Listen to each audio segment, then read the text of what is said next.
Sin duda, la fiebre aftosa es una enfermedad controversial. Alrededor de ella se vierten los más encontradas opiniones. Mientras para técnicos que conviven con la enfermedad en países donde esta es exótica, con frecuencia emiten opiniones relativas a que la fiebre aftosa es una enfermedad política cuyo único problema es el dificultar la comercialización y bajar el precio de la carne o productos cárnicos de exportación hacia otros países.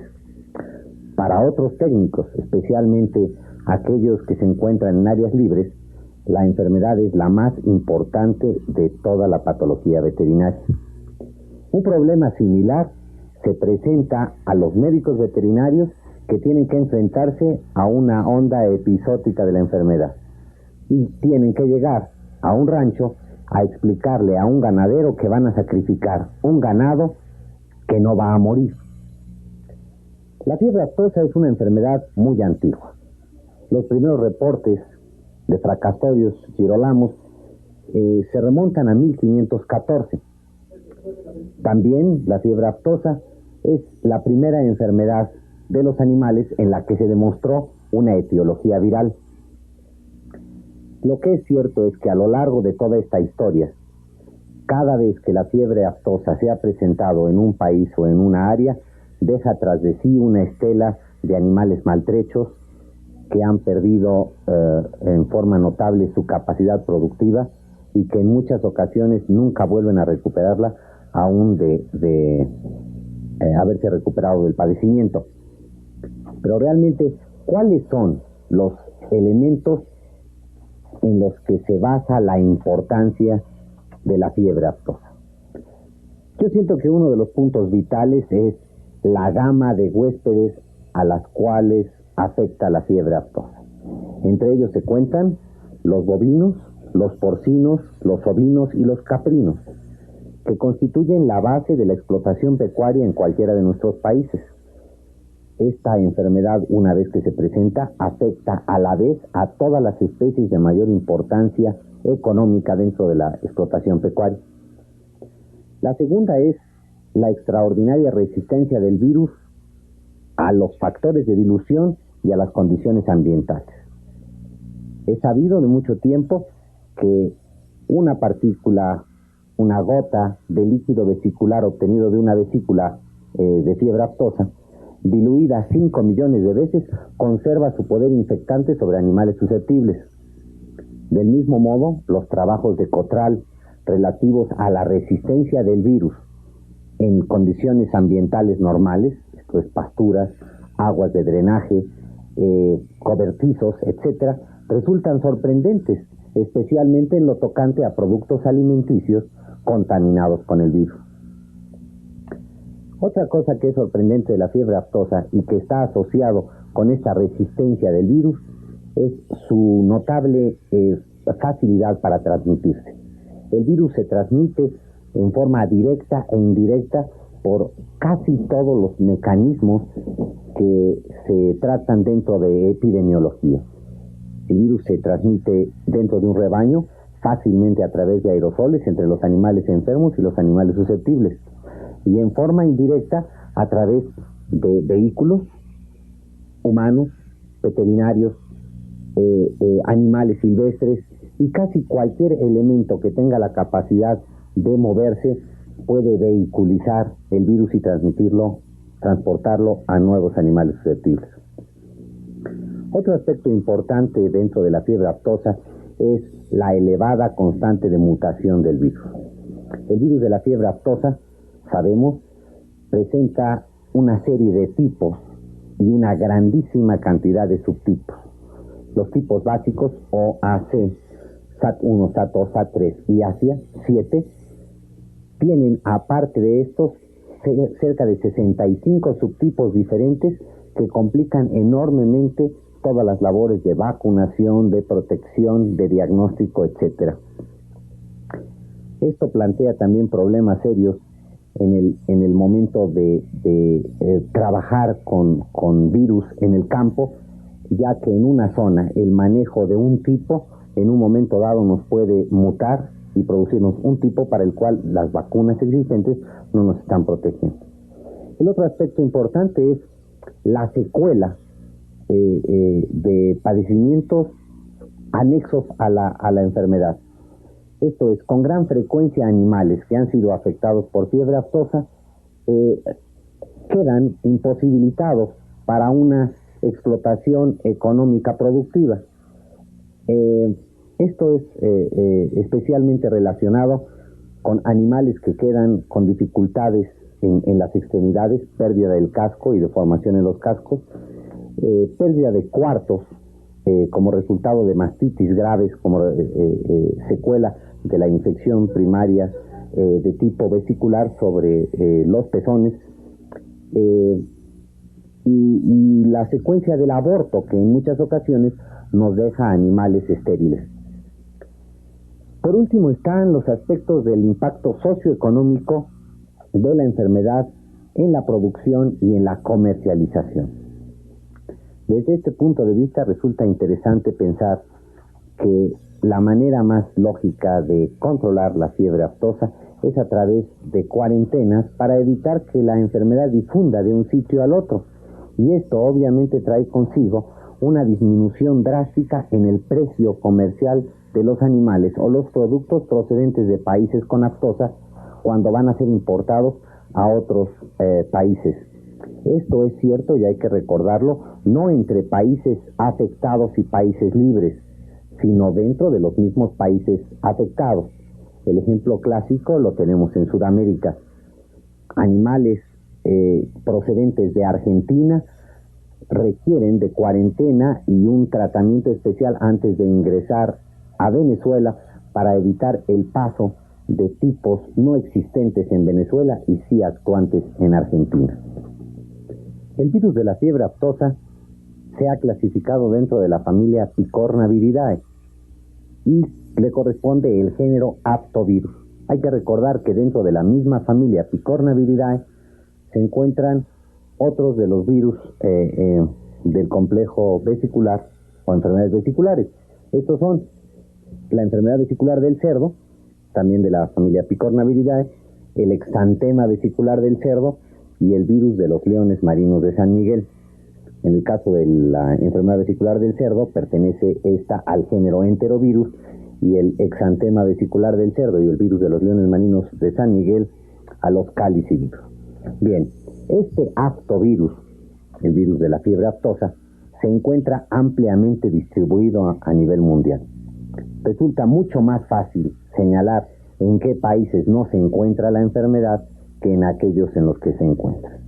No pretendo hacer un listado de aquellos países libres, pero sí quiero señalar que en el caso de América están exclusivamente libres de fiebre aftosa los países del Istmo Centroamericano, incluyendo Panamá, las islas del Caribe, México, Estados Unidos y Canadá. Para la lista completa de distribución de fiebre aftosa, les suplico consulten el material bibliográfico con el que ustedes cuentan. Pero la parte medular del asunto es cómo es realmente la fiebre aftosa, cómo la podemos reconocer en el campo. Contamos con un material clínico interesante en este aspecto y los invito a que lo veamos. En el mundo de hoy, la fiebre aftosa es la enfermedad del ganado más temida y con muchísima razón. La aftosa es la enfermedad del ganado que provoca más daños económicos. Aun cuando la pérdida por muertes no es grande, el efecto de la enfermedad sobre la producción es devastador. Una vez establecida en una población de ganado, puede reducir drásticamente la producción de carnes y productos lácteos, disminuyendo por lo tanto los suministros y elevando los precios. Muy pocos países importantes productores de ganado están libres de la fiebre aftosa, lo que significa que los Estados Unidos están diariamente amenazados con la introducción de esta temida enfermedad. El ingreso de especies susceptibles a ella o sus productos, tales como carne fresca, de los países infectados con la aftosa está prohibido o restringido. Cuando se conceden raras excepciones como con el queso, el producto está controlado estrictamente. Sin embargo, los viajeros que regresan de los países infectados con aftosa portando ilegalmente carnes o productos lácteos pueden traer la aftosa a los Estados Unidos. Un ganadero que haya visitado una granja infectada con la aftosa en el extranjero podría traer el virus a su propio rebaño en sus zapatos y ropas. La mayoría de los expertos estima que es solo cuestión de tiempo antes de que la fiebre aftosa sea introducida en los Estados Unidos. Un descubrimiento oportuno de esta enfermedad cuando ingrese será la clave para detener su diseminación. Esta película está destinada a ayudar a descubrir oportunamente la fiebre aftosa al mostrar los signos clínicos y lesiones en las diferentes etapas de su desarrollo.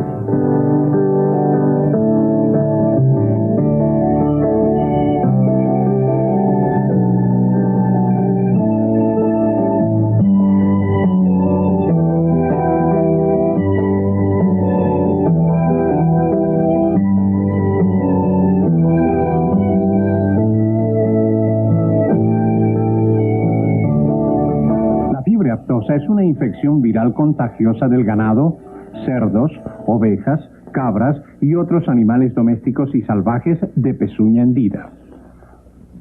Hay 7 diferentes tipos inmunológicos del virus de la aftosa. En otras palabras, la infección con uno de los 7 tipos no produce inmunidad contra los otros 6 tipos.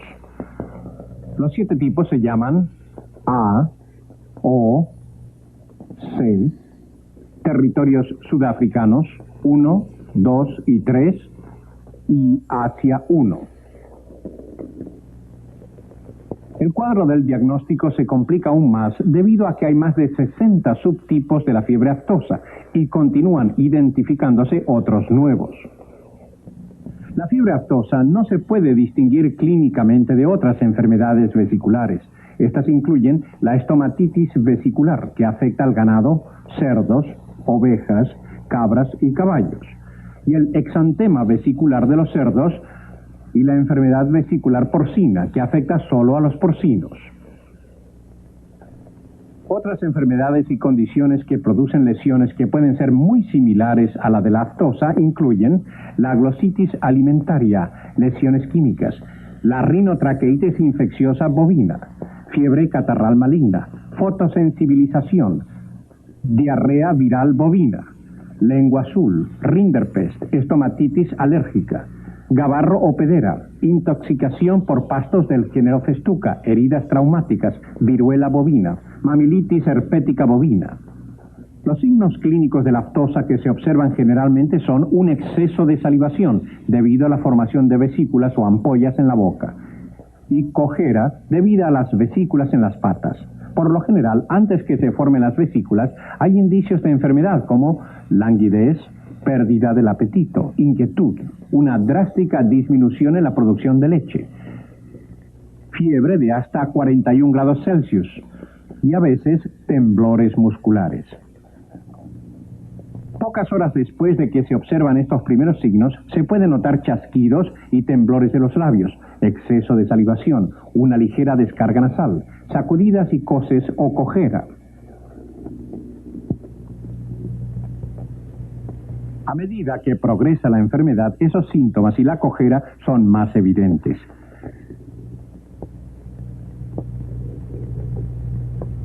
Los sitios visibles y predilectos de las vesículas de la aftosa son la mucosa de la boca, la lengua, las patas,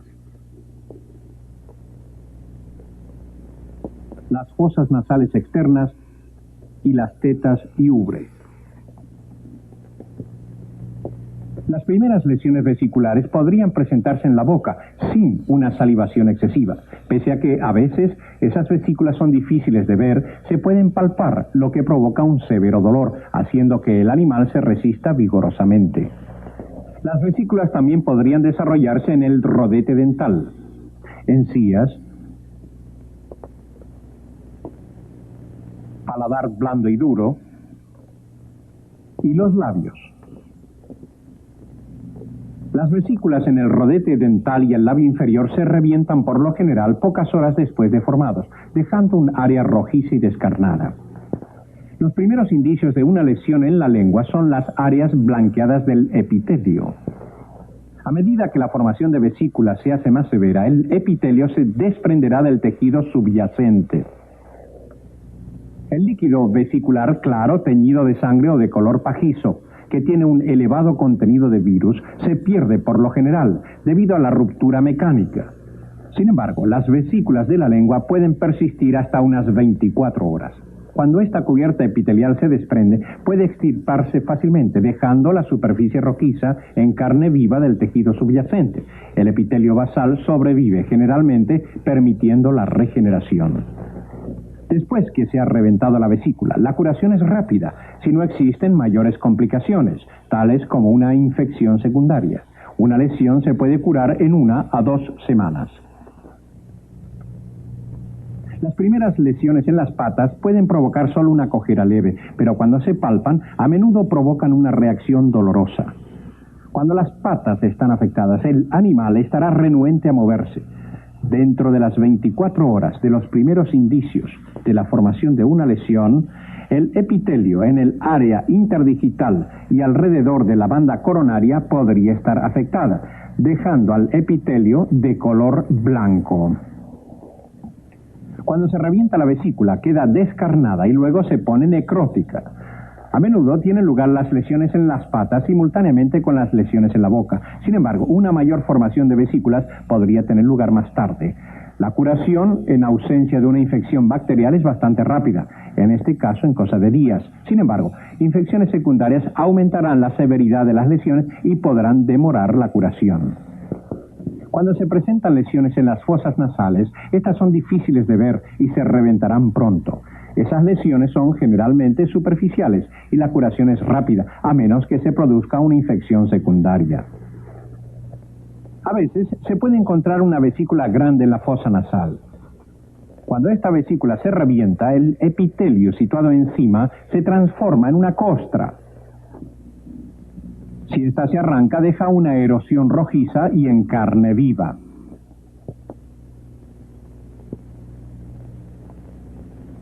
Las vacas continúan dando leche, aún con vesículas en las tetas, pero el suministro disminuye rápidamente a medida que progresa la enfermedad.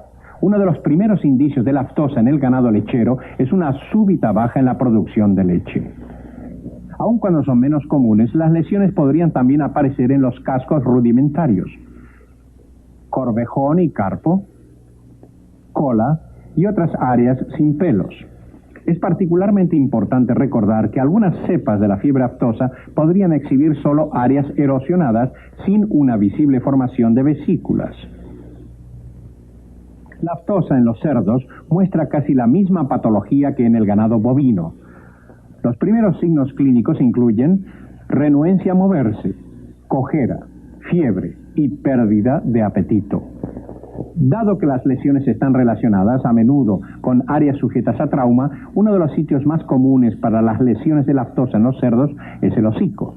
Todo el borde del hocico está a menudo afectado, con las regiones laterales comprometidas menos severamente. Esas vesículas revientan muchas veces en pocas horas.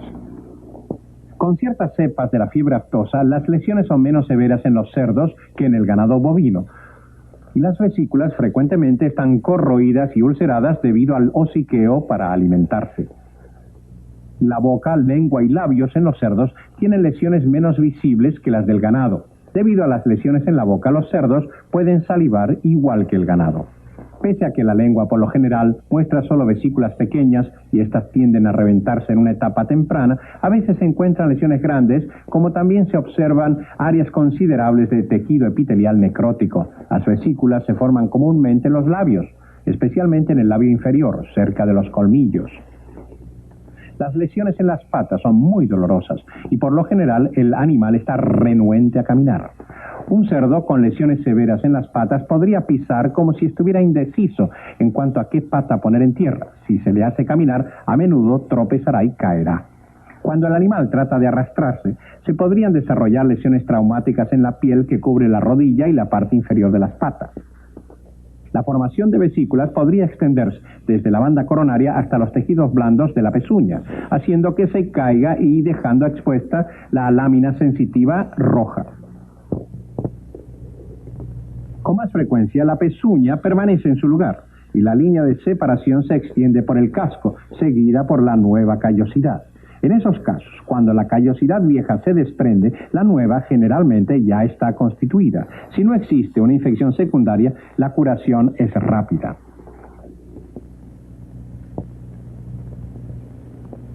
Cuando las cerdas preñadas o lactantes están infectadas, las vesículas se forman por lo general en las tetas y ubre. Los lechones que maman de cerdas infectadas pueden infectarse a su vez. Esto resulta con frecuencia en una elevada mortalidad. La fiebre aftosa en las ovejas y cabras produce muchas veces síntomas leves. Los primeros signos incluyen desasosiego, pérdida del apetito y cojera. El lugar más común para las lesiones orales en las ovejas y cabras es el labio inferior. La lengua también podría estar afectada, pero generalmente en menor grado que en el ganado.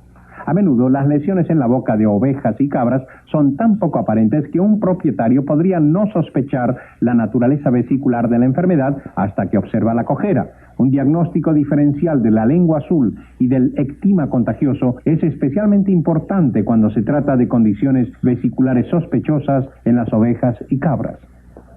Las lesiones en las patas de ovejas y cabras se producen alrededor de la banda coronaria y en el área interdigital. La infección podría ser mal diagnosticada por el propietario del rebaño como necrobacilosis de las patas debido a la similitud de las lesiones. Entre los animales de caza mayor afectados por la fiebre aftosa, los venados son los más numerosos y económicamente importantes. Sus densidades de población y sus libres vagabundeos podrían plantear graves problemas de epidemiología y erradicación. El virus de la aftosa provoca muy pocas lesiones internas obvias. Las más comunes son las lesiones en los pilares del rumen. Esas lesiones comienzan como vesículas verdaderas similares a las de la boca, pero tienen una cubierta epitelial más delgada y se revientan fácilmente. Algunas cepas del virus de la aftosa tienen una predilección por los músculos del corazón, lo que podría resultar en una elevada mortalidad en los animales jóvenes. Otro de los indicios post-mortem de la fiebre aftosa es la necrosis miocárdica, la que a veces es llamada corazón de tigre debido a su apariencia listada. Esta lesión característica podría ser útil al hacer un diagnóstico diferencial tentativo. En animales susceptibles, una forma subclínica de la aftosa ha sido dada a conocer, en la cual la formación externa de vesículas es rara o está ausente. En alguno de estos casos raros, las lesiones post-mortem podrían ser el único indicio de fiebre aftosa, o en el caso de animales jóvenes, la muerte podría ser la única evidencia de la infección. Debido a que la fiebre aftosa no se puede distinguir clínicamente de otras enfermedades vesiculares, cualquier condición que se sospeche sea vesicular debe ser dada a conocer de inmediato a los funcionarios de la sanidad animal, a fin de que pueda hacerse un diagnóstico diferencial basado en los descubrimientos clínicos, epidemiológicos y de laboratorio. Si necesita más información acerca de la fiebre aftosa y de otras enfermedades exóticas de grave preocupación, póngase en contacto con su veterinario local o con los funcionarios estatales o federales de sanidad animal.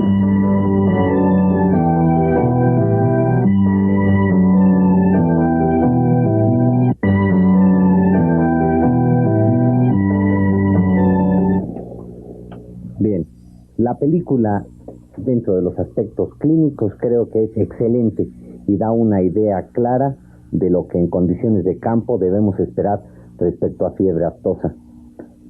Debemos siempre recordar algo que es muy importante: el diagnóstico diferencial con las otras enfermedades vesiculares, especialmente estomatitis vesicular. Yo quisiera ahora simplemente puntualizar algunos aspectos que son importantes no solo en el cuadro clínico, sino dentro de la patogenia de la enfermedad y con una repercusión epidemiológica muy seria. Primero, el animal es más infectante las 24 o 48 horas anteriores a la aparición de las vesículas que durante la aparición de estas. Como pueden ver en esta gráfica, la temperatura y la fase virémica junto con la aparición de las lesiones es clara y manifiesta en cuanto a título de viremia antes de que aparezcan las vesículas que una vez que éstas aparecen. Esto explica el por qué un animal al cual ya se le han presentado las vesículas y están manifiestas, resulta menos infeccioso que el animal antes de que presente esto. Lo anterior resulta todavía más importante si recordamos que durante esta fase virémica el virus se encuentra en altos títulos en todas las secreciones del animal: semen, leche, saliva, sudor, orina. El animal en estos momentos, 24 o 48 horas antes de que aparezcan las vesículas, está eliminando virus por aerosoles en una cantidad increíble, y esto es lo que nos explica el porqué de la facilidad de transmisión por vía aerosoles del virus hacia animales susceptibles. Y por último, otro aspecto que es importante de remarcar acá es el estado de portador. El estado de portador sigue siendo un aspecto muy controvertido, nuevamente, de fiebre aftosa. Para los países libres, la existencia del animal portador es vital y obviamente se prohíbe la entrada de cualquier animal que presente este estado de portador. Resulta paradójico el pensar que la existencia de los animales portadores en fiebre aftosa se evidenció como un análisis de condiciones epidemiológicas, de brotes de nueva aparición que solo podían ser explicados por la presencia de portadores. De esta manera, finalmente se logró determinar que el estado de portador se presentaba en fiebre aftosa hasta por 2 años en bovinos y por 1 año en cerdos. Sin embargo, hasta hoy continúa la controversia. No es posible transmitir en condiciones experimentales la enfermedad de un animal portador a un animal sano. Sin embargo, en condiciones prácticas, creo que esto carece de importancia. Obviamente, ningún país libre aceptará la internación a su territorio de un animal en el cual se pueda encontrar virus en la zona nasofaríngea. ¿Qué son las medidas aplicables a la prevención de la enfermedad? Obviamente son diferentes en los países afectados y los países libres. En los países afectados se sigue utilizando la vacunación como único mecanismo de mantener a raya la enfermedad. Obviamente la vacunación resulta muy útil, pero plantea una serie de problemas que están relacionados, por un lado, con la mutabilidad del virus y por el otro lado, con el estado inmunitario que se obtiene con este tipo de vacunas. Obviamente, al tenerse que utilizar antígenos inactivados, ya que en la mayoría de los casos se utilizan vacunas polivalentes, los animales producen anticuerpos de tipo sérico, pero no anticuerpos secretores de tipo IgA, de tal manera que en condiciones naturales el virus puede implantarse incluso en un animal vacunado en la nasofaringe y estarse replicando allá en un ambiente en el cual en ocasiones puede haber anticuerpos, en ocasiones no, los títulos varían, hay convivencia con una serie de virus, especialmente enterovirus en la misma zona, y todo esto está conformando una serie de fenómenos de mutación, de recombinación, de transcapsidación, que conducen a la aparición de nuevos subtipos o una serie de fenómenos genéticos virales difíciles de determinar. Para los países libres, las medidas de prevención se establecen primariamente a nivel de puertos y fronteras. Los países libres mantienen una cuarentena exterior absoluta para la importación de animales o productos procedentes de países donde la enfermedad está presente. Este sistema funciona adecuadamente y debe de ir asociado con un adecuado sistema de vigilancia para el diagnóstico de enfermedades con cuadro clínico parecido a la aftosa y un mecanismo también preestablecido para la erradicación de la enfermedad en caso de que ésta se llegara a presentar. La erradicación de fiebre aftosa continúa siendo basada en actividades de inspección, cuarentena, sacrificio y desinfección. El sacrificio deberá de ser de los animales afectados y sus contactos directos. Este sistema, aun cuando doloroso, sigue siendo el más práctico y el más útil para la erradicación de la fiebre aftosa, aunque bajo las condiciones actuales de gran capacidad de movilización del ganado en nuestros países, la costumbre de movilizar grandes masas de animales de centros de nacencia a centros de recría, a centros de finalización, plantea problemas muy serios en caso de que aparezca esta enfermedad en alguno de nuestros países, y existe la posibilidad de que una vez que sea detectada esté tan ampliamente distribuida que los mecanismos de cuarentena, sacrificio y desinfección pudieran no ser los más adecuados y tuviésemos que recurrir en una forma anexa a la vacunación en anillo en zonas más o menos amplias, ya que el sistema de sacrificio en forma única tal vez resultaría más costoso que beneficioso para el país afectado. Bien, no quisiera yo profundizar mucho más en el tema. Ustedes tendrán oportunidad de profundizarlo en sus libros, en la discusión que llevarán a cabo posteriormente en parte de las actividades de ejercicio, pero siento que los puntos que hemos tratado les darán puntos de vista, elementos de juicio para determinar su propia opinión respecto a esta enfermedad por excelencia controversial. Gracias. Vesicular.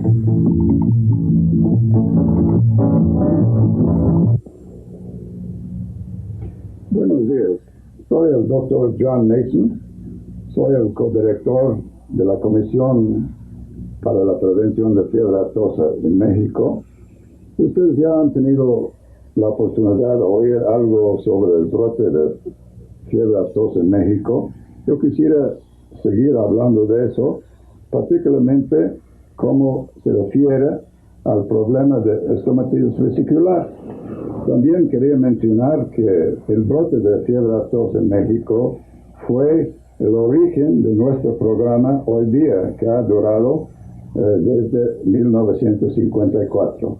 Para explicar algo de eso, quisiera presentar algunos acetatos.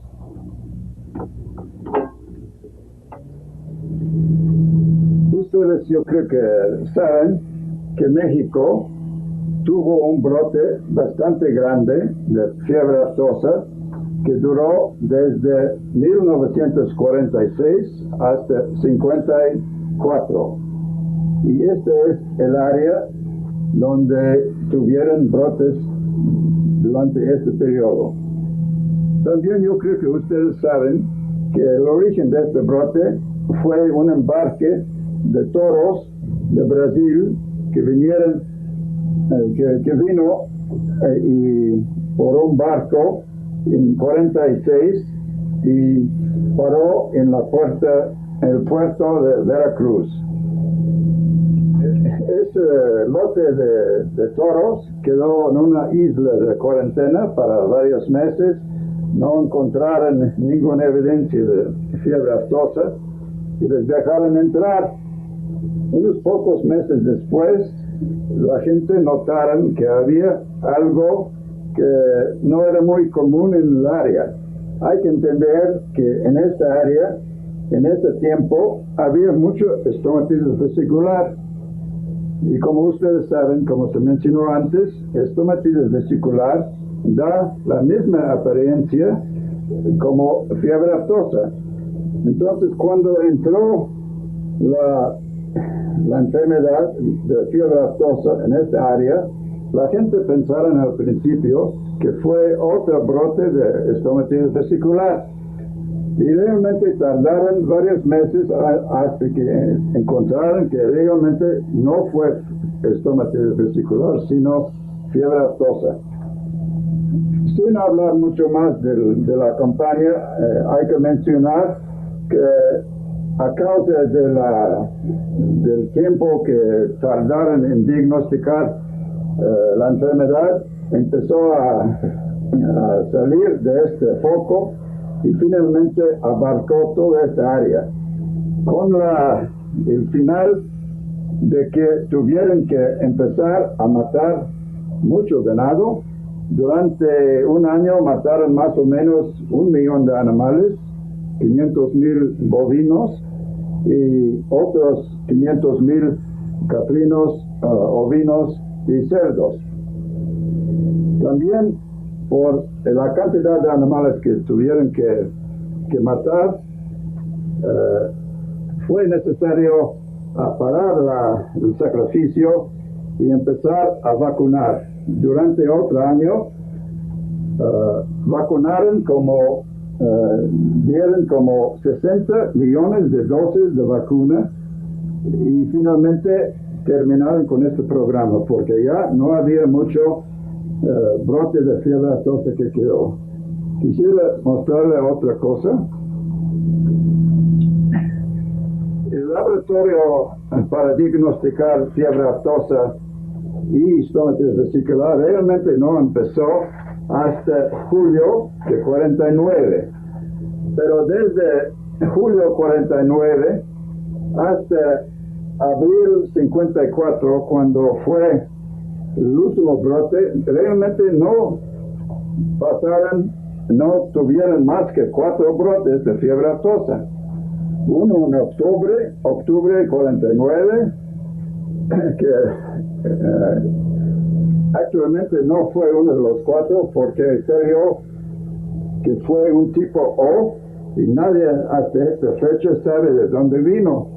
Después tuvimos un brote en Jesús María, en Jalisco, en diciembre 49, otro en Comalteco, Veracruz, en diciembre 50, y otro en Veracruz, otra vez, en agosto 51. Desde agosto 51 hasta agosto 52 no había brotes de fiebre aftosa. Entonces, la gente que estaba manejando el programa pensó que ya se había erradicado la enfermedad y cambiaron el programa de erradicación a uno de prevención. Desgraciadamente, hubo otro brote en mayo 53, que duró bastante tiempo hasta abril 54.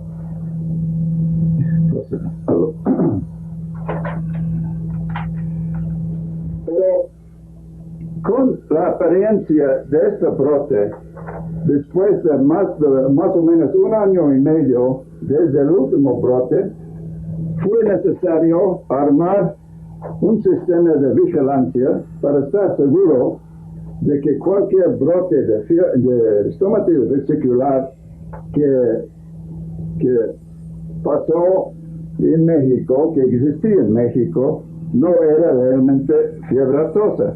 La idea fue que con la experiencia que tuvieron antes, después de 1 año y medio, 100 brotes de fiebre aftosa, se parece de repente un brote otra vez, tuvieron que estar seguros que no quede ningún foco residuo de estomatis vesicular en el país. Entonces, desde 54 fue necesario seguir un programa de vigilancia. Al principio fue necesario para el programa a salir de su sede en México cada vez que había un reporte. Ese duró de 54 más o menos hasta 76. En 76 vimos que ya México tenía una red de laboratorios bastante amplio y ya era posible que la gente de los laboratorios se encarguen de responder a los reportes. Y así fue empezando en 76. Vamos a ver qué experiencia hemos tenido desde 49, cuando empezó realmente la vigilancia para estomatis vesicular. Esta es la experiencia que hemos tenido. Hay que entender que en México hay áreas que realmente son muy enzooáticas para estomatitis vesicular. Hay áreas que son menos enzooáticas, hay áreas que son realmente sin estomatitis vesicular. Hay estados donde nunca hemos tenido estomatitis vesicular. Este es la experiencia con el tipo de New Jersey. Como ustedes probablemente saben, hay dos tipos de estomatitis vesicular, el New Jersey y el Indiana. Es la experiencia desde 49 hasta 51 de la apariencia del tipo de New Jersey. Este es Indiana. Indiana es menos frecuente, pero más o menos se encuentra en el mismo área. Voy a pasar muy rápidamente la experiencia año por año, porque quiero mostrarles cómo, en cierta manera, la enfermedad brinca de un lado a otro cada año. Este es 75, la concentración es aquí. 76, otra concentración aquí, acá. Ustedes ven que cada año hay una diferencia, pero más o menos en el mismo área. Ahorita es en esta área. Este año hay concentración aquí, todavía hay bastante aquí. Este es 81, un brote grande aquí y aquí, otra concentración allá. 82 ya nomás en esta área. 83 fue el año que tuvimos el más grande número de reportes y se ven los brotes en toda el área enzooática.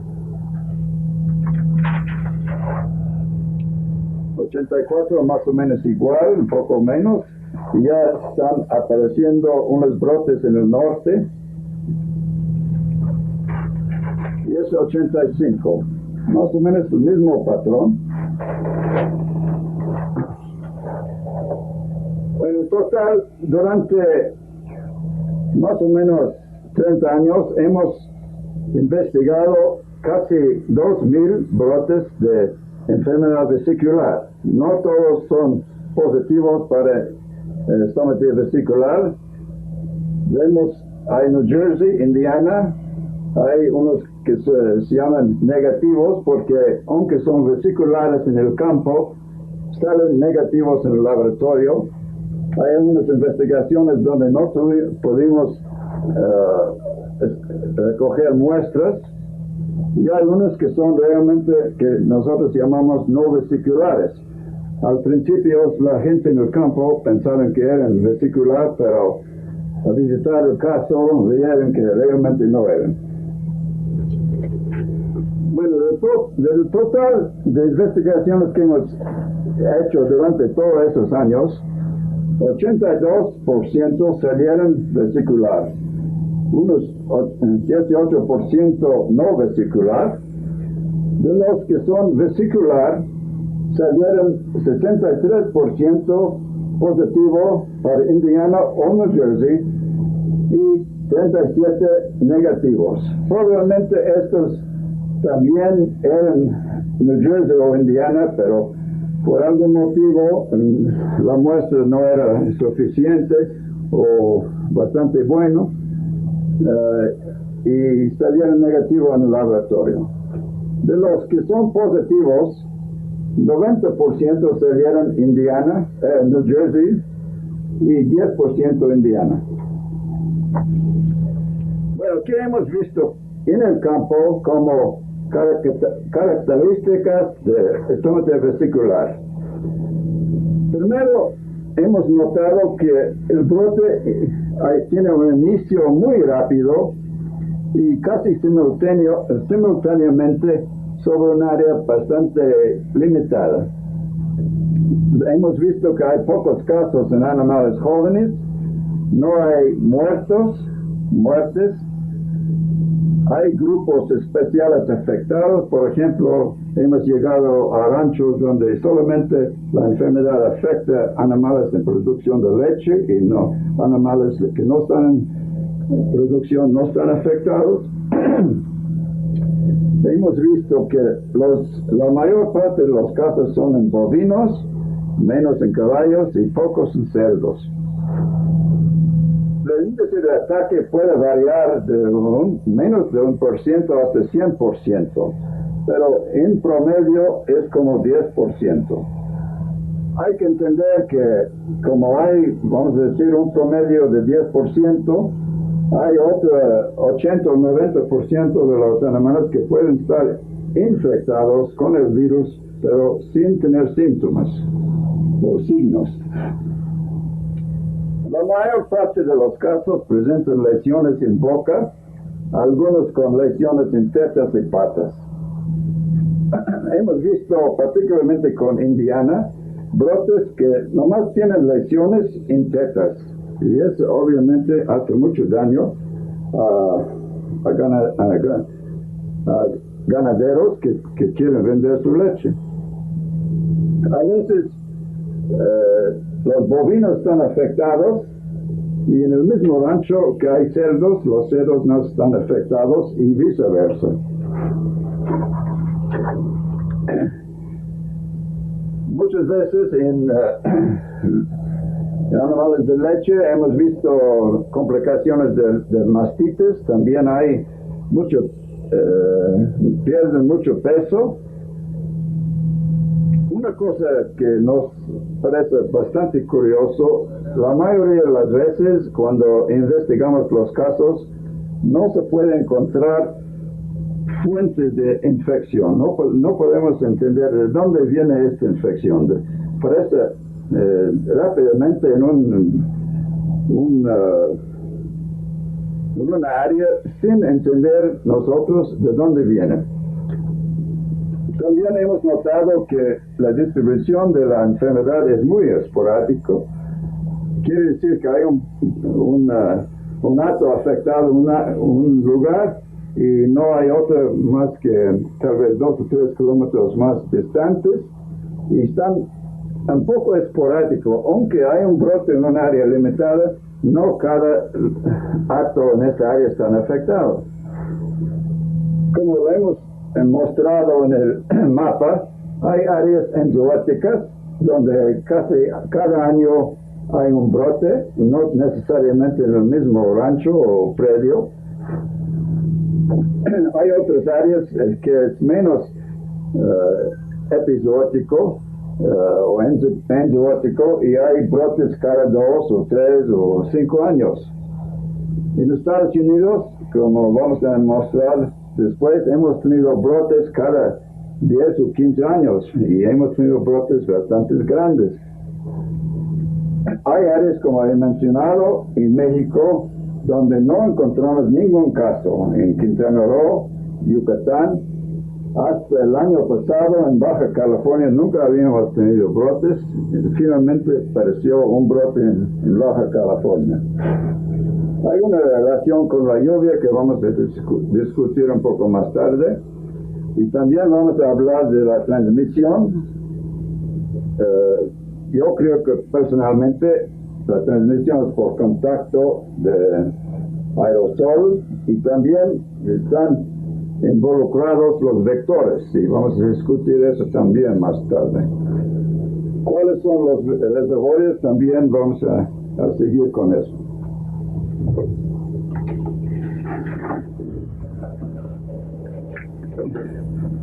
Entendiendo que es imposible diferenciar clínicamente en el campo entre estomatitis vesicular y fiebre aftosa, ¿qué medios tenemos para actuar cuando tenemos un brote?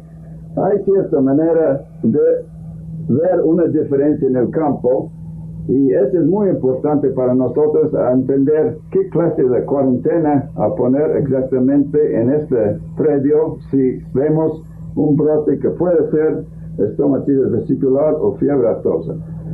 Primero, estomatitis vesicular hay una morbilidad bastante baja y fiebre aftosa es bastante alta. En estomacitis vesicular no hay mortalidad. En fiebre aftosa sí hay, y particularmente en animales jóvenes.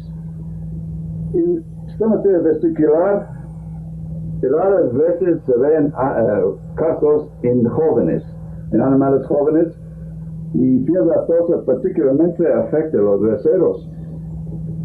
Estomatitis vesicular afecta a caballos y fiebre aftosa no. Es una manera a distinguir.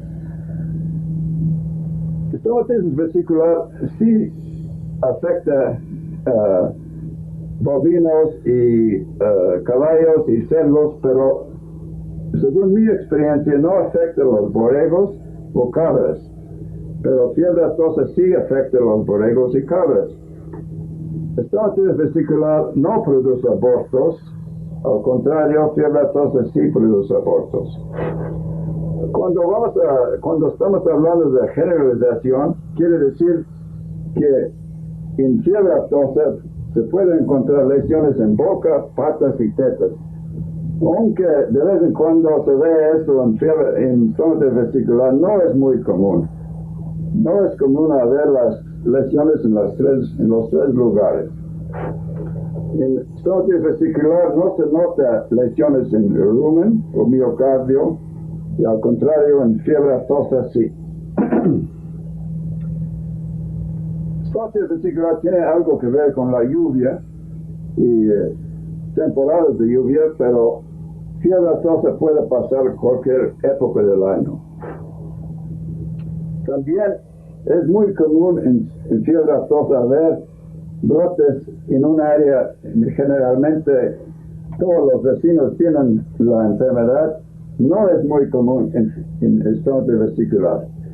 ¿Y qué quiere decir todo eso? La idea es que cuando uno está en un predio y ve un brote que puede ser una de las dos cosas, fiebre aftosa o estomatitis vesicular, hay que tomar una decisión. ¿Qué vamos a hacer? Si uno ve características que le hace pensar que es fiebre aftosa, obviamente hay que poner una cuarentena muy rápidamente. Si uno piensa que probablemente no es fiebre aftosa, tal vez uno pueda tomar una acción un poco menos grave, menos rápido, y esperar el diagnóstico del laboratorio. De todos modos, hay que diagnosticar la enfermedad en el laboratorio. No se puede hacer un diagnóstico definitivo en el campo. Vamos a hablar un poco más de la distribución de los tipos de estomatitis vesicular. Primero, New Jersey, que se ve en esta área. Hay tres tipos de Indiana: Indiana 1, Indiana 2, Indiana 3. Indiana 1 abarca esta área.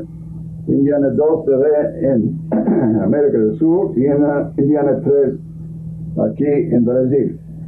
Indiana 1 es mucho más importante que los otros dos. Hay diferentes maneras de mostrar la distribución, y cualquier mapa que uno pueda hacer probablemente se está equivocado, porque la distribución se está cambiando casi cada año. Este es un mapa que se ha hecho a mostrar New Jersey. Este es para Indiana.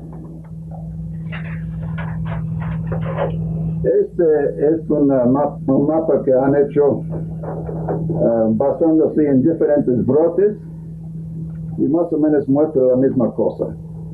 En Estados Unidos han tenido brotes diferentes años en diferentes partes. Y uno en 82 y 83, que fue muy grande, uno de los más grandes que hemos tenido en Estados Unidos, empezó más o menos en Arizona en mayo y siguió hasta que llegó hasta Canadá fines del año, y afectó miles y miles de rebaños de ganado. Fue algo que nunca habían visto hasta que durante el invierno de 82-83. Y por primera vez pudieron notar que había una conexión entre unos rebaños afectados en una parte con otros en otra parte. Quiere decir que ganado que se infectaron aquí les mandaron, por ejemplo, a California, y en el acto donde mandaron los animales empezaron este acto con enfermedad vesicular o con sonde vesicular. Pero hay que comentar que esa fue la excepción. La gran parte de esos brotes, como unos 1,000 brotes, no pudieron encontrar la fuente de la infección. Hay cierta relación con la lluvia. No sabemos todavía qué es la conexión. Aquí es la lluvia en el centro del país, es en Zapotlanejo, Jalisco. Es el promedio mensual durante 25 años. Es la curva de precipitación que se ve en esa área. Estos son los casos en 6 estados, más o menos en el mismo área. Y se nota que los casos vienen más o menos 1 mes, 2 meses después de la lluvia. ¿Qué es la conexión? Vamos a discutirla un poco más tarde. Obviamente, cuando hay un incremento de casos en conexión o en relación a la lluvia, la primera cosa que uno puede pensar es que tiene algo que ver con vectores, artrópodos.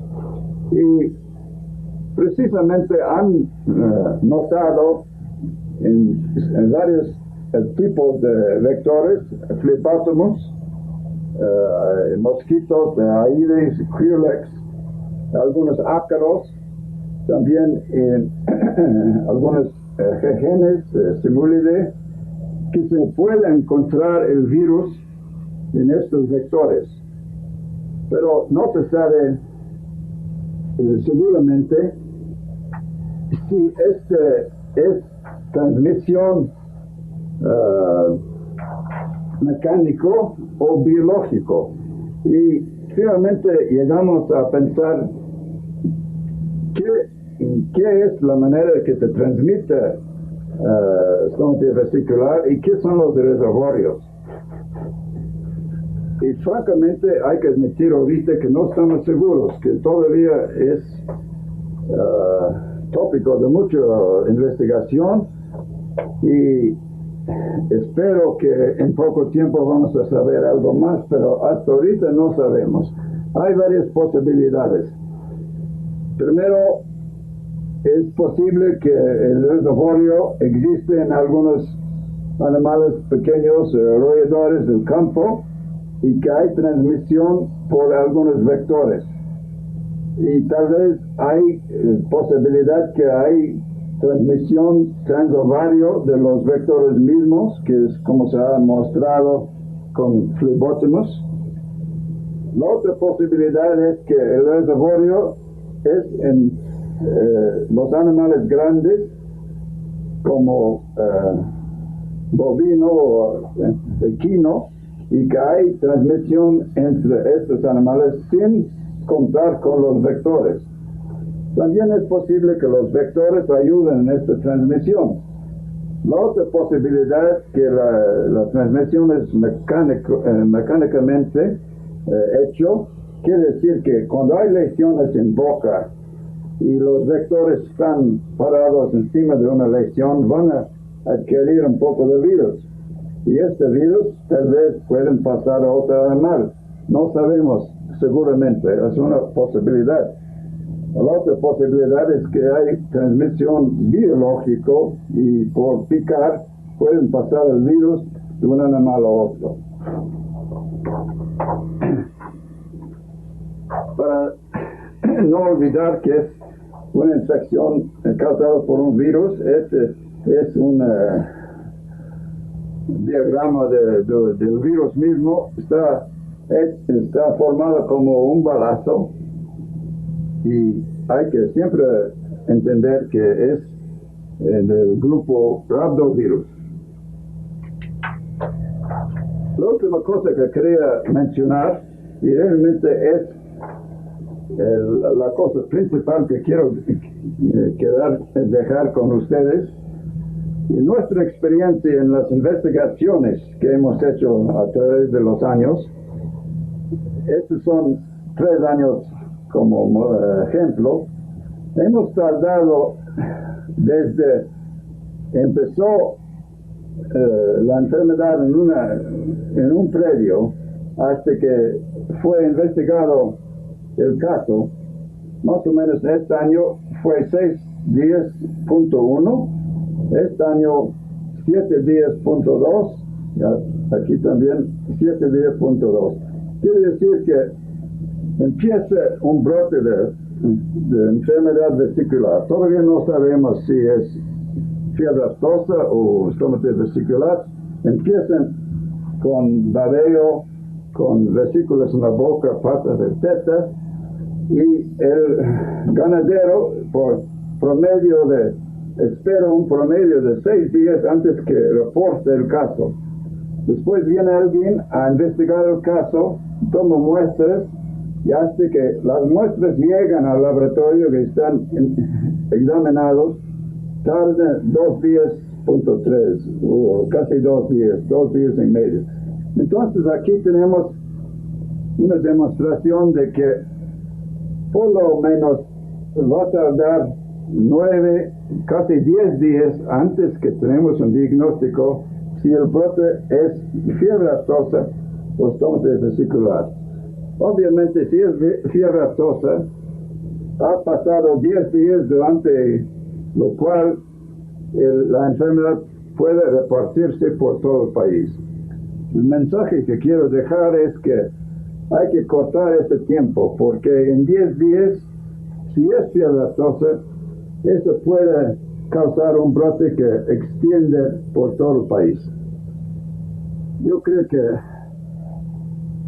después vamos a hablar de las consecuencias de fiebre aftosa, pero obviamente si lo podemos reportar el caso con rapidez, ir a investigarle, mandar las muestras rápidamente al laboratorio y determinar si es fiebre aftosa o estomatitis vesicular, estamos en buenas condiciones para controlar o erradicar el brote.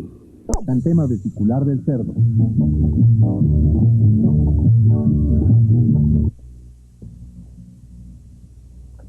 ¿Qué tal? ¿Cómo están? Soy Federico Landero, médico veterinario, y a continuación platicaré con ustedes acerca de otras enfermedades del complejo vesicular. Iniciaré hablando hacia ustedes de la enfermedad vesicular del cerdo.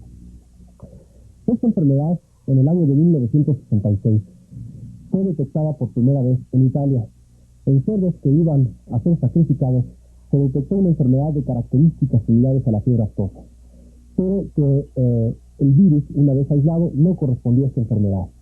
Posteriormente, en 1970-1971, en Hong Kong, en cerdos vacunados contra fiebre aftosa, en una campaña de vacunación, se volvió a presentar la enfermedad con características similares.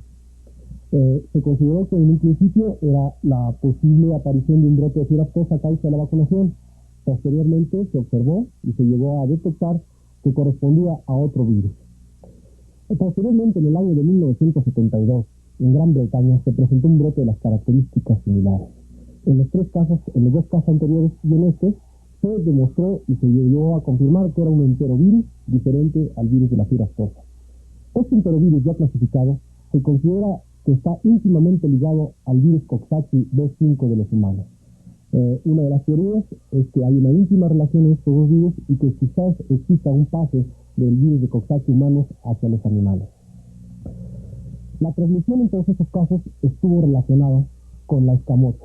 es decir, la ingestión de alimentos no preparados, no cocidos, desperdicios hacia los cerdos. Otra posibilidad del contagio fue a través de un contacto directo. Características presentadas en el caso de esta enfermedad fue que es muy resistente al medio ambiente.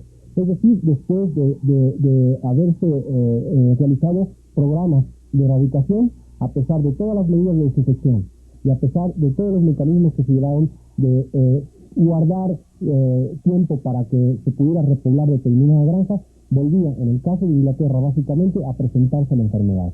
Es decir, resistía los procesos de desinfección y este virus era más resistente a las condiciones del medio ambiente.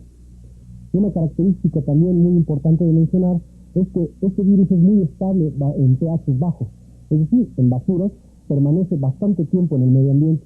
Esto vuelve a estar relacionado íntimamente con la ingestión de alimentos, como en este caso la escamocha, que no ha sufrido un proceso de cocción. ¿Cuál es la importancia económica? ¿Cuál es el impacto económico de esta enfermedad? Por principio, al ser indistinguible de la fiebre aftosa, nos va a ocasionar un retraso y una confusión en el momento del diagnóstico. Es decir, puedo ejemplificar con Gran Bretaña. Al presentarse el brote de enfermedad vesicular del cerdo en Gran Bretaña, al principio lo detectaron y lo manifestaron y lo trataron como si fuera un brote de fiebre aftosa. ¿Qué sucedió? Que 5 días después o 10 días después de haber realizado los trabajos como si la enfermedad fuera fiebre aftosa, encontraron con que el diagnóstico no era confirmatorio a esta, sino que era una enfermedad diferente, y en este caso enfermedad vesicular del cerdo. Esto retrasó el control de la enfermedad, hizo que hubiera una mayor difusión de la enfermedad a otras granjas y complicó toda la tarea de su control. Esto ocasionó que en estos brotes en Gran Bretaña tuvieran que sacrificar aproximadamente 200,000 cerdos con un costo también aproximado de $12 millones. Independientemente de lo que ya mencionamos, que las características del virus, su resistencia al medio ambiente, hace muy difícil o muy tardado o muy problemático la repoblación en las granjas afectadas, independientemente que se hayan efectuado los trabajos de limpieza y desinfección. A continuación vamos a ver una película donde podrán ustedes observar perfectamente los síntomas, los signos de esta enfermedad, y podrán observar que desde el punto de vista clínico es indistinguible de un caso de fiebre aftosa. Es importante que observen y al final de ella haremos algunos comentarios. Así que si ustedes gustan, pasaremos a ver esta película.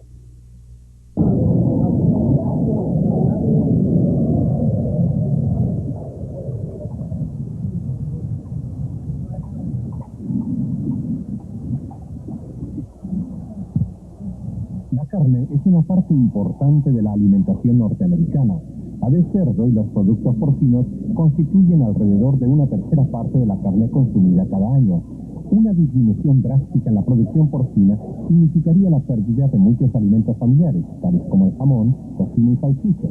Dicha disminución en el suministro de cerdo podría ocurrir si es que entre los Estados Unidos la enfermedad vesicular porcina.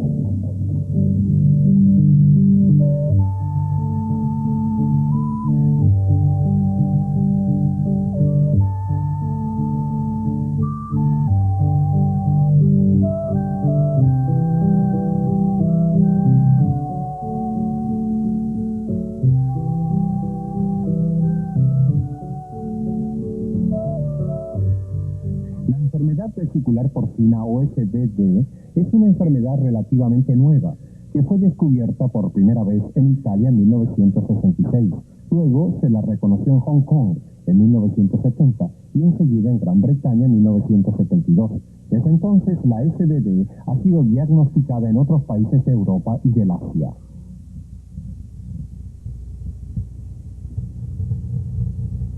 Un reconocimiento temprano de la SVD, si es que llega a los Estados Unidos, será la clave para detener su difusión. Esta película está destinada a contribuir al descubrimiento rápido de la SVD al mostrar las lesiones que produce en diferentes etapas de su desarrollo.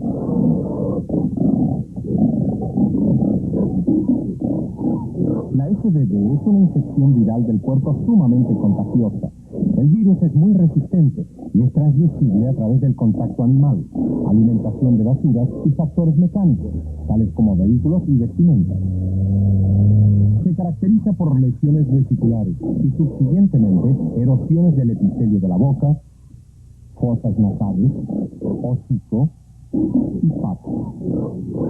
Los indicios clínicos y lesiones de la SBD no se pueden distinguir de otras enfermedades vesiculares del cuerpo, a saber, fiebre aftosa, estomatitis vesicular y exantema vesicular porcino.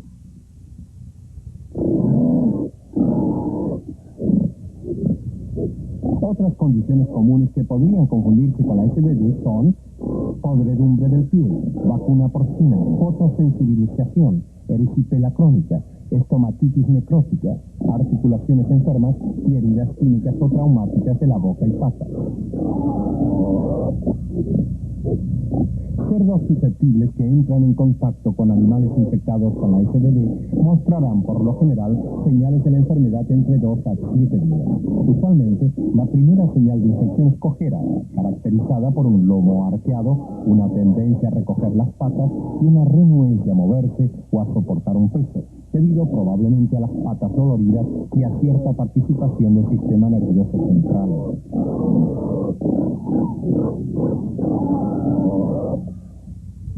En esta etapa, el animal tendrá fiebre. Fiebres altas pueden provocar nudos.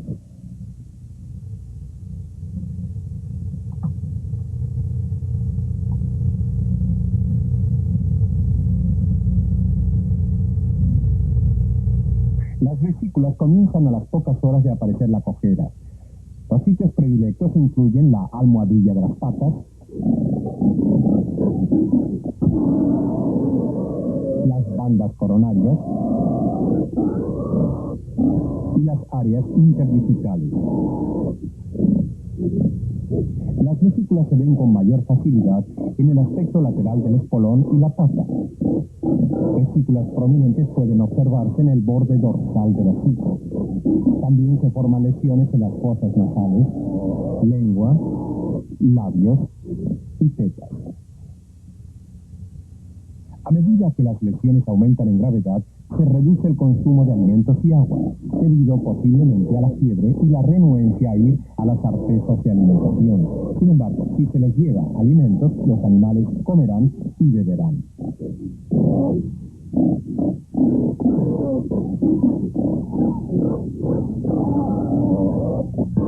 A menudo los cerdos caminan sobre sus rodillas, a fin de aliviar sus patas doloridas. Pueden observarse abrasiones y ulceraciones sobre las regiones metatarsiana y metacarpiana. El cerdo puede usar el hocico como superficie de apoyo durante sus esfuerzos para moverse.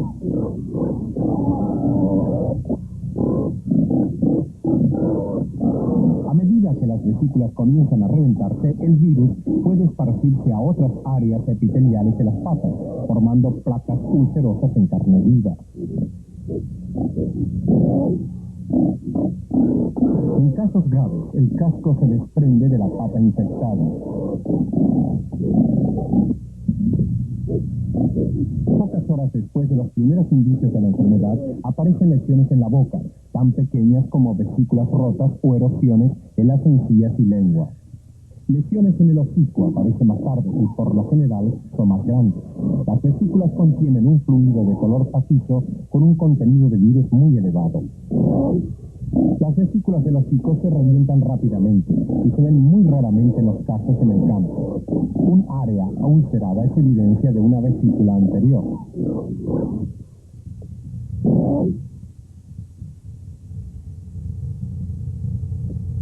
La SBD causa algunas veces lesiones en las tetas, las que se forman al mismo tiempo que las lesiones en el hocico y las patas.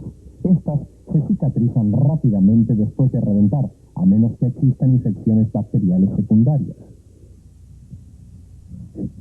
Se han registrado abortos y muertes de puercos recién nacidos y se ha comprobado una elevada mortalidad entre los cerdos lactantes infectados experimentalmente.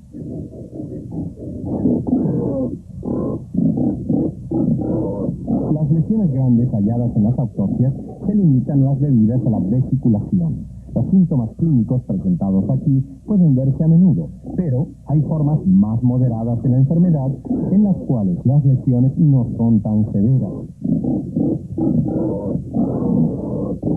Debido a que la SBD no se puede distinguir clínicamente de otras enfermedades vesiculares del cerdo, cualquier lesión vesicular debería ser dada a conocer de inmediato a los funcionarios controladores, a fin de que pueda hacerse un diagnóstico diferencial.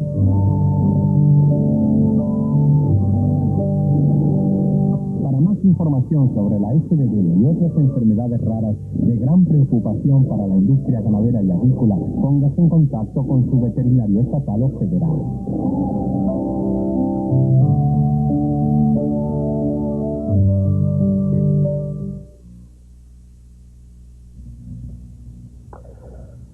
Como ustedes observaron, las características y los signos de esta enfermedad son indistinguibles de los casos de fiebre aftosa.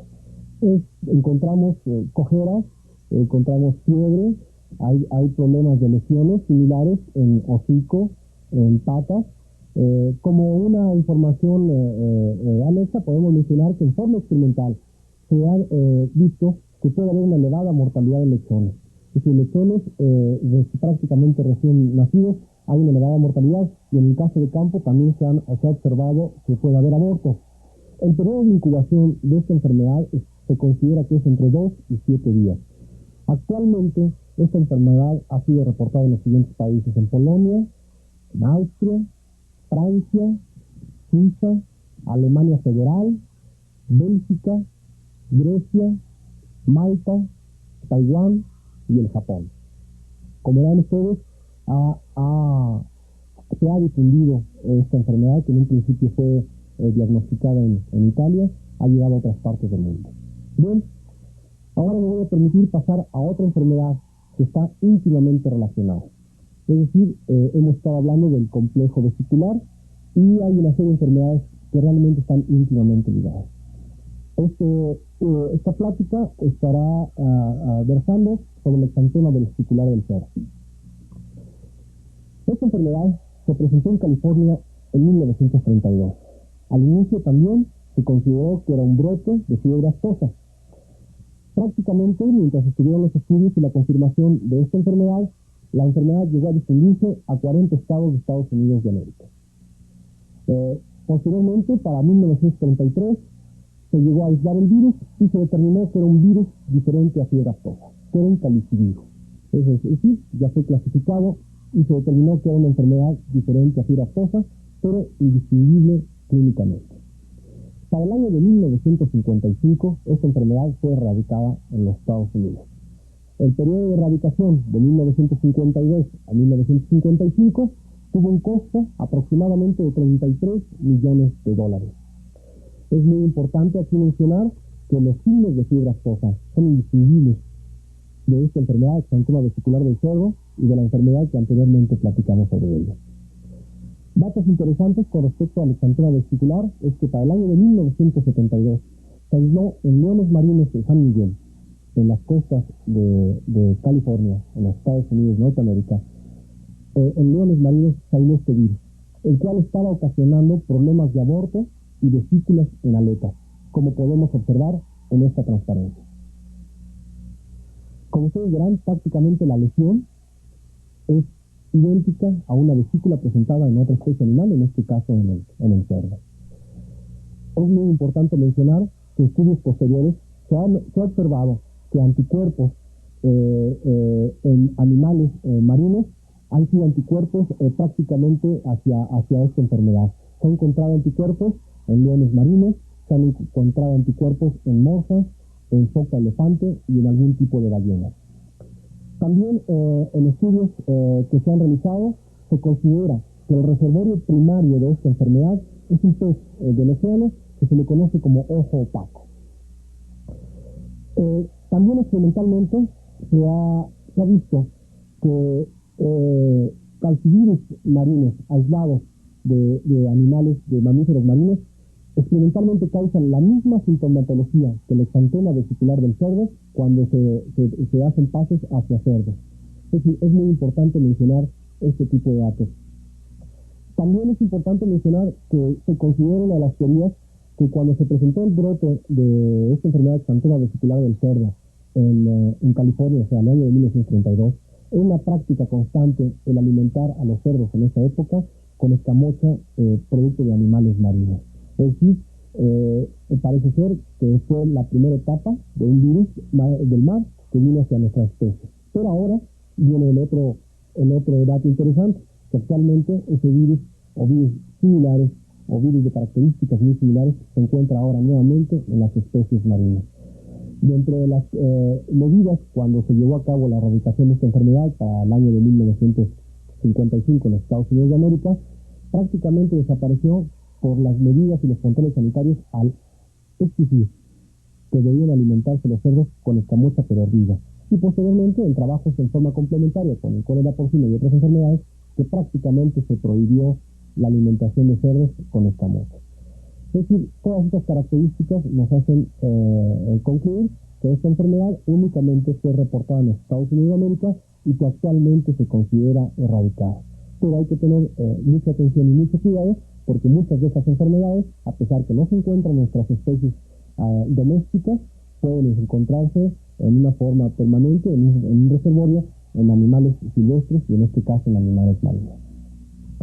Como ustedes verán, hemos hablado a través de esta primera etapa de este curso de todo el complejo vesicular. Hemos visto las diferentes características de las enfermedades, han platicado mis colegas y un servidor sobre las características de las enfermedades, su importancia económica, así como algunas formas de diagnóstico y mayor información hacia ustedes. Ahora, como siguiente etapa de este curso, quiero invitarles a ustedes a que participando contesten y analicen los libros que tienen ustedes en su poder y contesten las preguntas en los cuestionarios que están junto con ellos. Así que les invito a participar y de una forma directa a contestar esto y agradecer mucho la atención que han prestado.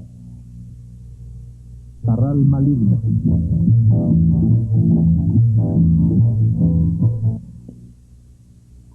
Pocas de las enfermedades exóticas que vamos a ver a lo largo del seminario tienen un nombre tan descriptivo como la presente: fiebre catarral maligna.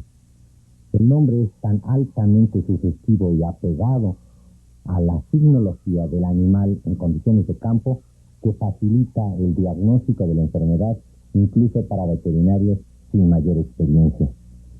Yo recuerdo recién salido de la escuela por allá el año 1969, en el cual tuve oportunidad de diagnosticar probablemente uno de los primeros casos de la enfermedad cuando se presentó en México, en las cercanías de la Ciudad de México, unos 60 kilómetros de ahí. El cuadro es tan claro y tan sugestivo que fácilmente se puede diagnosticar. Esta enfermedad, producida por un herpesvirus, se encuentra prácticamente distribuida por todo el mundo. En todos aquellos sitios donde se exploten en forma conjunta bovinos con ovinos o bovinos o búfalos en asociación con animales silvestres de tipo salvaje. Este problema no solo se presenta en condiciones de campo, se presenta con cierta frecuencia también en los zoológicos, en los cuales se olvida este principio de no explotación mixta de estas especies. La enfermedad es muy interesante.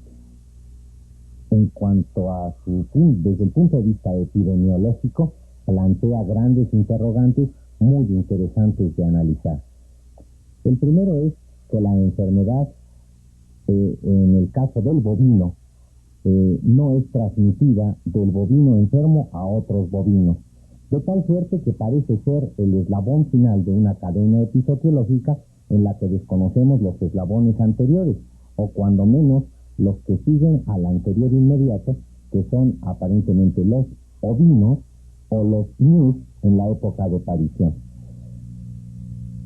Esta enfermedad no podríamos definirla exactamente como una enfermedad exótica, cuando menos en la forma que se presenta en nuestros países, sino más bien en el término exótico estaría aplicado a la forma africana que se encuentra específicamente en el continente africano y cuya única diferencia marcada es la facilidad con la que aquella puede ser aislada de los animales muertos de la enfermedad y la dificultad que encontramos fuera de África para aislar el agente etiológico.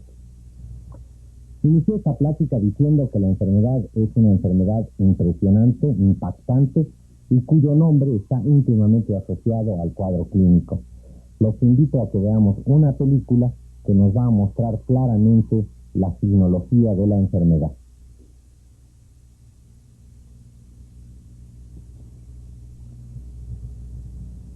La fiebre catarral maligna es una enfermedad que durante decenios ha desconcertado a productores de ganado y a expertos en salud animal.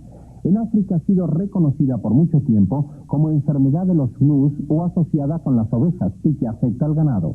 En los Estados Unidos se ha diagnosticado una forma de fiebre catarral maligna asociada con las ovejas, pero aún quedan muchas preguntas sobre la manera de propagación del virus y otros posibles reservorios de este.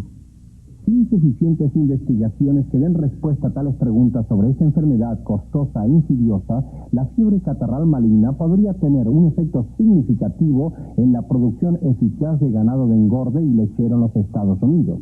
Esta enfermedad se manifiesta esporádicamente, pero una vez que se presenta, se ha sabido que se propaga implacablemente en el rebaño y causa pérdidas económicas a medida que los animales contraen la enfermedad y mueren lentamente.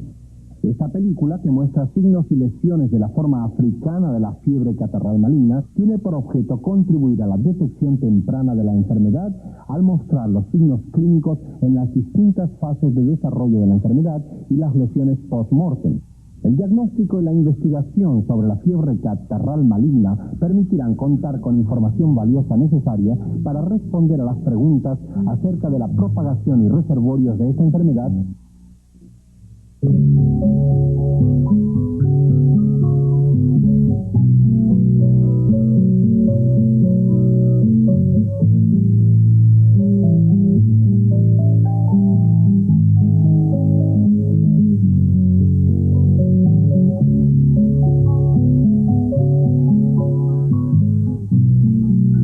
La fiebre catarral maligna es una enfermedad vírica, clínicamente aguda del ganado y del búfalo.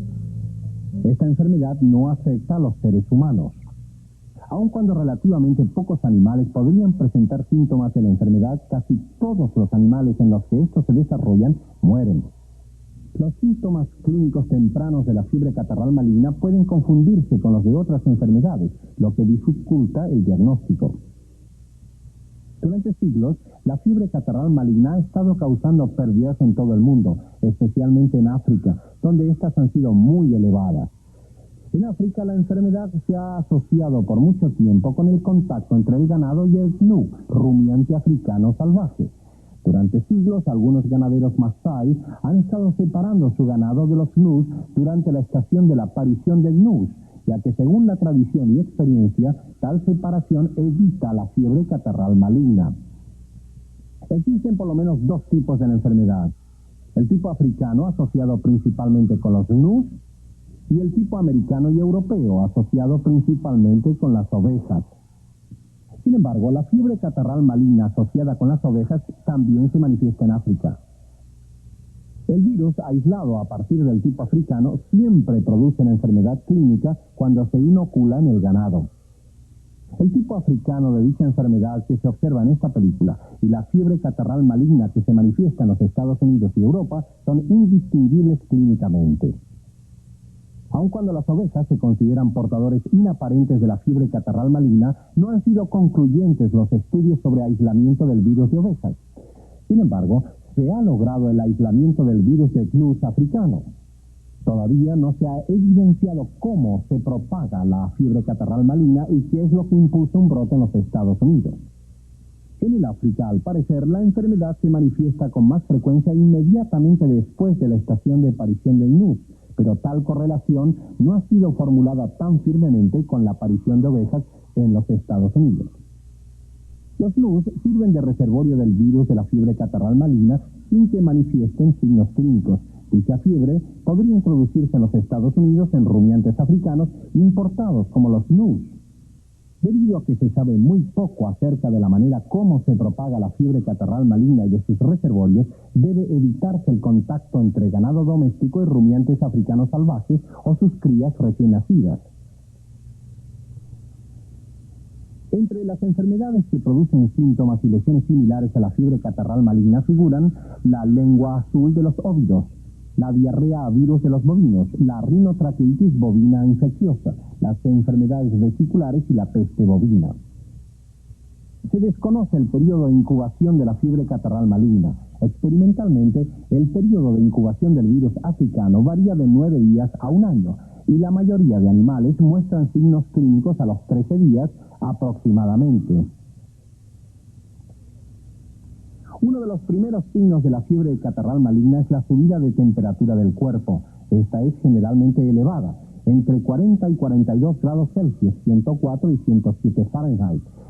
Por lo general, los animales infectados continúan bebiendo agua. Es corriente la pérdida de apetito. En la nariz y los ojos suelen observarse signos tempranos de la fiebre catarral maligna. Las lesiones nasales incipientes comienzan como manchas blancas dentro de las ventanas de la nariz. Empieza una rala excreción acuosa, la que rápidamente se espesa hasta formar una excreción purulenta. En fases posteriores de fiebre catarral maligna, la nariz puede encostrarse y cubrirse de moco seco, el que puede tapar parcialmente las ventanas de la nariz. En los ojos comienza una excreción acuosa, la que se transforma en excreción purulenta. Suelen observarse rayas mojadas en las mejillas. Son comunes los párpados hinchados y las venas salientes en el globo ocular. La zona alrededor del ojo se hincha y se enrojece. Suele producirse ceguera en los dos ojos debido a oscurecimiento de la córnea. El oscurecimiento se inicia en la orilla de la córnea y avanza hacia adentro hasta que el animal queda parcial o completamente ciego. Por lo general, una sensibilidad intensa a la luz acompaña el desarrollo de opacidad corneal. Los animales con dicha sensibilidad cierran los ojos la mayor parte del tiempo e inclinan la cabeza en dirección opuesta a la fuente de luz. La opacidad corneal se manifiesta en numerosos animales infectados con fiebre catarral maligna y es una de las pocas lesiones que se asocia constantemente con dicha enfermedad. En la boca se observa congestión, hemorragia y erosiones de la lengua, los labios, las encías y el paladar duro y blando. Las erosiones pueden ser graves y dolorosas, lo que da lugar a que el animal a menudo resista vigorosamente el examen bucal. Suelen estar afectadas las papilas puntiagudas de las mejillas. El tejido de las extremidades de las papilas muere y forma escaras, dejando las papilas enrojecidas y despuntadas. Estas lesiones dolorosas en la boca pueden hacer que el animal se resista a tragar, lo que puede causar babeo. Pueden agrandarse los nódulos linfáticos en la parte anterior del hombro, los que pueden detectarse fácilmente cuando se palpan al efectuar el examen clínico. Con frecuencia se observan estos nódulos linfáticos preescapulares agrandados en animales con fiebre catarral maligna. Podría observarse diarrea cuando el animal está en las últimas fases de la fiebre catarral maligna. Las lesiones que se observan en el examen post-mortem varían según la gravedad de la infección y el tiempo que el animal estuvo enfermo.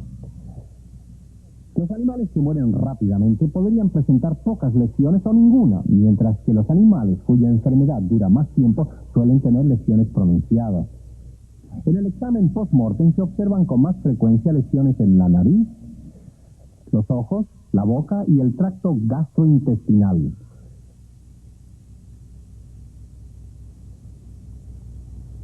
La mucosa está congestionada y edematosa y son comunes las erosiones. Puede ser extensa la congestión y la hemorragia. En toda la boca y el tracto gastrointestinal pueden observarse erosiones y zonas parecidas a cráteres donde el tejido epitelial muerto ha formado escaras.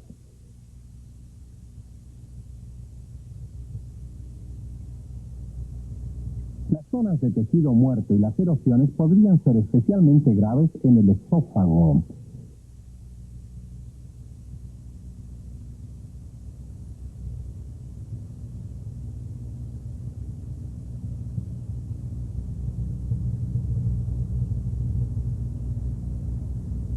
Las lesiones en el tracto digestivo son a veces graves.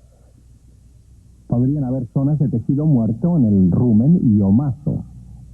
Los pliegues en el abomaso pueden estar hinchados y enrojecidos y podrían presentar hemorragias muy pequeñas puntiformes. También son comunes las úlceras hemorrágicas, especialmente en la región pilórica. La pared del intestino delgado puede endurecerse y engrosarse con edema y podría presentar hemorragias pequeñas puntiformes. Los intestinos podrían mostrar congestión grave y contenido sanguinolento. El intestino grueso y el recto pueden estar afectados con las lesiones que se observan más a menudo cerca de su unión. La tráquea puede estar muy enrojecida, congestionada y hemorrágica, y podría contener una mezcla espesa de moco y sangre. En animales con fiebre catarral maligna son comunes los pulmones dilatados, hinchados y congestionados. Podría observarse enfisema y a veces podrían existir pequeñas zonas duras, congestionadas en los pulmones. La mayoría de los nódulos linfáticos están agrandados y enrojecidos. Los más severamente afectados son los de la cabeza y el cuello. Los nódulos pueden hincharse hasta alcanzar un tamaño muy superior al normal.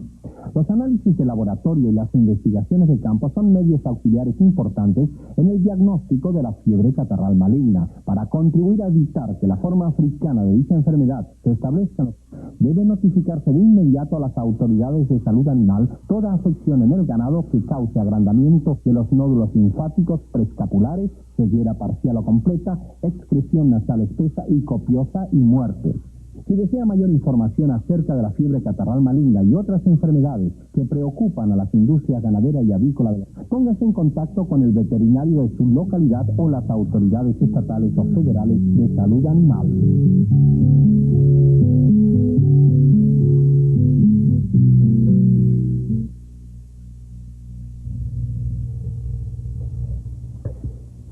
Siempre se han quedado totalmente convencidos aquellos que no habían visto fiebre catarral maligna alguna vez en su vida, que es una enfermedad sencilla de diagnosticar. Y esta película, siento que de todas las que vamos a ver en el seminario, es la que con mayor precisión aclara todos los puntos. Sin embargo, me gustaría simplemente puntualizar a través de unas transparencias ciertos aspectos clínicos de interés relativos específicamente a la fiebre catarral maligna y algunas otras enfermedades que en un momento dado pueden resultar en el diagnóstico diferencial de fiebre catarral maligna con ellas. Y son enfermedades que actúan en nuestros países. Básicamente la IBR o rinotraqueitis bovina infecciosa, la fiebre aftosa en algunos países del sur del continente y la diarrea viral bovina. Las transparencias nos van a ilustrar lo siguiente. En el caso de fiebre catarral maligna, simplemente este caso es un caso que fue tomado cerca de la Ciudad de México hace aproximadamente unos 6 o 7 años y nos muestra con precisión la problemática del animal con fiebre catarral maligna, la opacidad de la córnea, la fotofobia, el encostramiento del morro y una actitud que sugiere algo de algún problema nervioso en el animal. Este cuadro clínico se puede observar de la misma manera que en los bovinos, en los búfalos, que presentan el mismo cuadro, opacidad de la córnea y todo el resto de los signos vistos en la película. El problema de la destrucción de las papilas en la cavidad oral. Este es un aspecto que es muy significativo en fiebre catarral maligna. Estas lesiones específicas, probablemente debidas a hipersensibilidad tipo 2 y 3, localizadas en la punta de las papilas, que incluso provocan la destrucción y caída de esas papilas, es muy significativo de fiebre catarral maligna, acompañado siempre de un aliento fétido muy desagradable en los animales afectados por fiebre catarral maligna. Las hemorragias, que son generalizadas en todo el tracto digestivo en los animales afectados por fiebre catarral maligna, y el ataque específico sobre el tejido linfoide de las placas de Peyer, que se manifiesta por pérdida de tejido y cierta proliferación de la placa de Peyer. Los ganglios linfáticos. Es muy importante hacer la inspección especialmente de los ganglios linfáticos preescapulares, que generalmente aparecen aumentados de volumen, edematizados y hemorrágicos. Y esta transparencia simplemente nos sirve para reafirmar y recordar lo que vimos en la película. La asociación entre bovinos y bovinos traerá consigo el problema de fiebre catarral maligna, y simplemente la